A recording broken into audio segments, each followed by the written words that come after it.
It's the magic of the musicals here on your favourite local radio station. It's Alex Belfield talking to the big stars of the big musicals, and Joseph is certainly one of the biggest shows ever. Andrew Lloyd Webber is certainly one of the most famous producers, and Lee Mead is one of the most popular, gorgeous and talented new stars. That's not my words, that's the fans outside. Very flattered. How do you cope with that? How do I cope? It's very flattering. Yeah, I have to be honest. I just don't think about it too much, really. I mean, it's there after every show. We sort of do signings, obviously, and they're out front. But it's very fascinating. Yeah, it's quite rare, isn't it, to find a star of musical theatre? It is, I think, actually, and it's about a lot of hard work and dedication to what you do as well. And, there's a lot of celebrities that can go and play parts in the West End, but a star is a different thing, and that's what I'm striving towards, hopefully. And 10, 20 years from now, that would be a nice gesture if that happened. And is your greatest skill consistency, being able to deliver 8 shows a week? Because without that, you're useless, really, aren't you? That's very true. I mean, 8 shows a week is very demanding. It takes stamina, and aside from that, it's how you take on each role that you're given, and it's about dedication and obviously a respect for the part you're playing as well. I think you've got to have a genuine passion for what you're doing, and try and keep it fresh as well. What I try and do is every show, don't think ahead in scenes or before. You live each moment that you're portraying, and that's an important thing. One of the guys downstairs was just telling me that when you take a day off, fewer people come through the doors. That's a great thrill, isn't it, to know that actually you're making and breaking this production? Yeah, I don't know. I mean, I know there's a huge level of support there, which is very flattering, and it's amazing to know that as well. And I just hope that I can go out there and deliver a good performance every night of the week and make people happy. So. And you're one of those rare reality stars that's actually good and got talent. There aren't many of those, are there? Questionable, I guess. Cases have happened where there's been not very talented people that have taken on roles, I guess, and won competitions. But yeah, I was working for a few years, or 7 or 8 years before, in musicals, and obviously recording and stuff, and trained as well. So for me, it meant so much to really achieve that goal of winning the part. And of course, we're talking about the BBC One show, Any Dream Will Do, which has really changed the format of these singing shows. It's not about embarrassing people and finding the rubbish people to make fun of. It's about finding people who are actually really, really good, and not really, really good, but brilliant and able to perform live 8 times a week. That's quite a different skill, isn't it? Completely. And I think also it's about nurturing that talent as well. And for me, that's what the programme did. It was obviously very commercial because it was on primetime TV.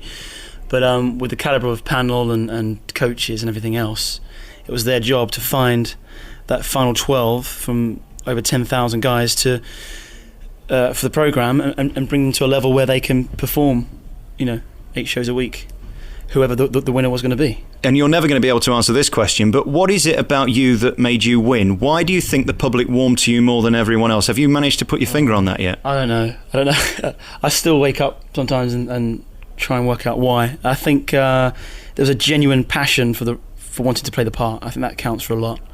I felt ready at this point in my life and my career, the age that I was at and the experience I've had, and it was just pure determination as well.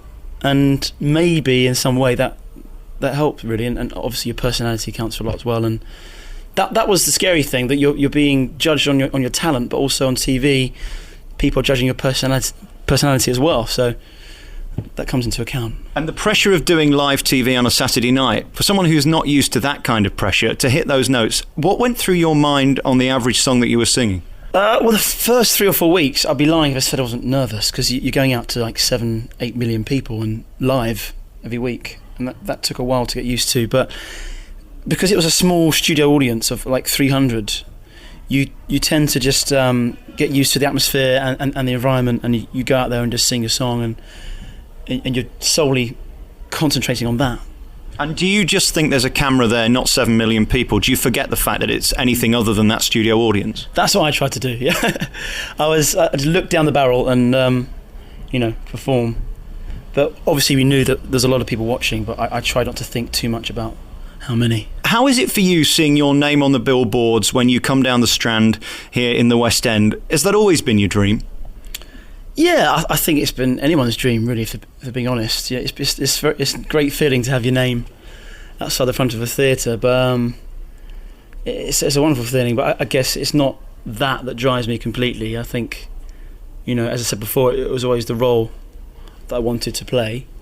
But yes, it's great to walk past the Strand and see yourself outside. How are you feeling when you're doing those big numbers and we're all meant to be crying because you're meant to be emotional? Are you as into it as you appear to be, or would you be some quivering wreck by the end of the week? Completely. You have to be completely focused and into that moment, that specific moment where you're singing that song, or you're doing a duet, or you're acting a scene. It can't be any less than that, I don't think, and that's what makes it real and genuine. If you're not concentrating, or you're thinking of your dinner, or the line ahead, then you're not being in the moment. And it sounds cliche, but that's what you have to do, I guess. I don't think you're going to admit this, and I wouldn't blame you for saying it's not true, but you were way out in front very early on in the series. I think Jodie in this Oliver programme that they've just done was way out in front for most people. Have you either got it or you haven't in this business? It seems to me, watching that programme, some people can just do it, and some people have to work really hard and can't do it. Yeah, it's a good question. I guess, if you've got a natural talent for something, that isn't always enough as well. I mean, you can have a certain gift, but it's also nurturing that as well, and that's what I've been doing for years. And it's not a case of walking out and just performing, and that's why I was saying that I felt ready at that point in time for the show. But I guess certain people do have that charisma or X factor or whatever you like to call it, but you need that extra hard work that comes with it as well, because you're nothing without that. Very finally, some quick questions. What's that Andrew Lloyd Webber like then? Andrew, he's a lovely man. Yeah, he's very, very, very down to earth, which is refreshing. And we had dinner last night actually. We saw him yesterday, and yeah, he's very passionate about his work and what he does, and that's the main thing that fascinated me. That somebody that's so successful and that's been going for so long, how they're still so hungry and so driven as well. He's thinking of the next thing and working on a new show, and and he's a strong believer in nurturing talent as well, and making sure that's kind of looked after. And what's it like for you meeting stars who know who you are? You're no longer the guy watching the TV and the stars; they're the stars knowing you. That's an odd feeling, isn't it? Very strange. Yeah, I've done a few concerts now and interviews and TV things. I've met people like Michael Parkinson and Tom Jones and people like this, and it's. I can't remember exactly who, but there's been moments where they said, "Oh, hi Lee, how are you doing? How's the show going?" It's like it's very bizarre just to think that they know who you are now, but it's great. Yeah, it's a great feeling. And Graham Norton, what does he make of you now? Does he still come and see the show? Are you still in contact? I haven't seen Graham for a few months actually. Yeah, I mean, he's a massive fan of the show as well. That was it. I was doing a radio interview actually, and it was there the same day, and we saw each other then. But he's a very funny man, very funny guy. And Denise, do you see anything of her?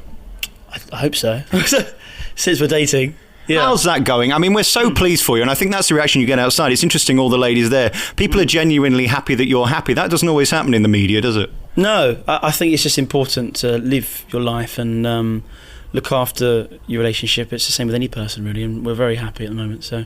And it's not easy, is it, when you're doing this gig and you don't get home till 10 o'clock, 10:30 at night, and then you're out 8 times a week and you're trying to be showbiz in between, and she's got obviously massive TV commitments. It's not easy.